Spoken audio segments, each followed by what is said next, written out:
Hi, I'm Professor Dactonium, and I will be the one to explain to you the shear forces and bending moments. Shear forces and bending moments are convenient ways to show the internal forces that form in a beam due to extreme loads. These internal forces vary depending on the type of loading applied to the beam and the nature of its supports. Beams typically experience point load, uniformly distributed, and triangular distributed. Common supports type include pinned, roller, and fully fixed support. How are shear force and bending moment diagrams constructed? To determine shear forces and bending moments along a beam, we generally follow three steps. 1. Draw the beam's free body diagram to visualize external forces and supports. 2. Apply equilibrium equations to compute reaction forces and moments at the supports. 3. Analyze internal forces at various points by conceptually cutting to the beam and using equilibrium equations to determine shear forces and bending moment at each location. This process is repeated along the length of the beam, and the results are plotted to generate the shear forces and bending moment diagrams. Now, Professor Dacnesium will help you understand this topic by giving you a sample problem. Let's take a look at this example. So I will demonstrate how to solve a beam problem using the equation method, including how to determine the shear and moment equations and the location of the maximum moment.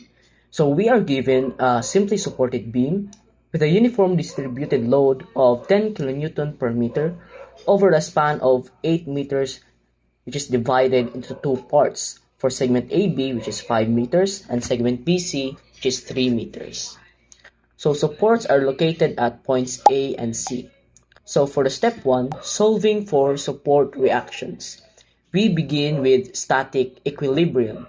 So we sum up moments about A, then we get the reaction at point C. Then summation of vertical forces, then we get the reaction at point A.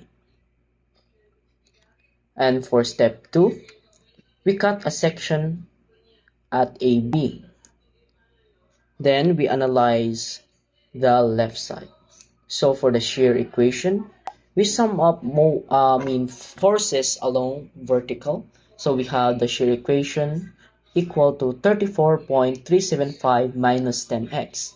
And for the moment equation, we just need to summation of moment at M where we have cutted a section, which is 34.375x minus 5x squared. And same process at segment BC. But we are going to analyze the right side for shorter equations. And first, we need to sum up also again forces along the vertical axis. Then we get our shear equation of negative 15.625. Then the last step is we sum up moment where we have cutted a section. So the equation for moment is equal to 15.625 with an open parenthesis 8 minus x then close parenthesis. So this is the equation of moment at BC. Then we solve for the shear and moment diagram. So for the shear equation, we substitute the value of x is equal to 0. And after getting that value, we again substitute the value of x into 5, which is 5 meters. And after getting that value, we proceed for the shear equation at segment BC, where our shear is equivalent to negative 15.625.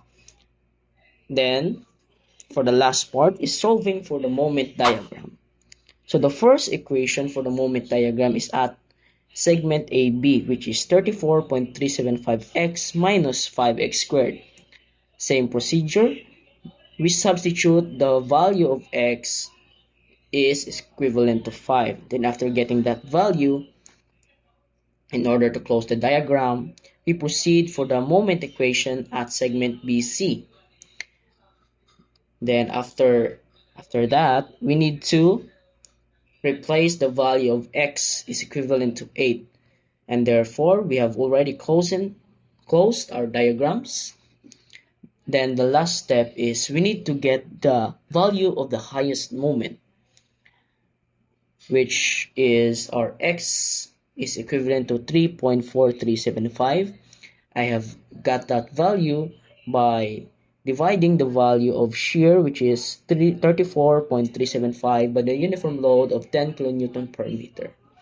So the maximum bending moment is equivalent to 59.08 kilonewton per meter. So this is how we draw for shear force and bending moment diagram using equation method. Thank you.